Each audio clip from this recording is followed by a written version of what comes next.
Hey guys, welcome back to our channel BKVA vlogs. అందరూ ఎలా ఉన్నారు? నేను కూడా చాలా బాగున్నాను. ఈ రోజు నా బర్త్డే అనమాట. అందరూ కామెంట్ సెక్షన్ లో నన్ను బ్లెస్ చేసేసేయండి.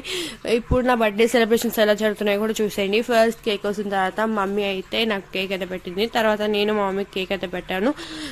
ఆ తర్వాత డాడీ వచ్చి కేక్ అయితే తినిపించడం జరిగింది గైస్. అలాగే ప్లీజ్ అందరు కూడా నాకు కామెంట్ సెక్షన్లో బ్లెస్ చేసేయండి. అలాగే మా పెద్దమ్మ కూడా వచ్చింది నా బర్త్డేకి. మా పెద్దమ్మ మా పిన్ని ఇద్దరు వచ్చారు. ఇక వాళ్ళ కేక్ తినిపించేసి వాళ్ళు నాకు తినిపించడం అయితే జరిగిందనమాట. ఈ బర్త్డే నాకైతే చాలా హ్యాపీ అయితే జరిగింది. ఈ బర్త్డేకి నాకు మా డాడీ సామ్సంగ్ గ్యాలక్సీ S25ని గిఫ్ట్గా ఇచ్చాడు. దీనికోసం నేను చాలా రోజులుగా వెయిట్ చేస్తున్నా, చాలా ఇయర్స్గా వెయిట్ చేస్తున్నా. అది ఇయ్యంగానే నా కళ్ళకెళ్ళి వాటర్ వచ్చేసాయి. ఆ తర్వాత మమ్మీ ఏమో నాకు నాయిస్ వాచ్ అయితే ఇచ్చింది. గిఫ్ట్ చిన్నదైనా పెద్దదైనా అంతే కదండి. నాకైతే చాలా హ్యాపీ. Please do like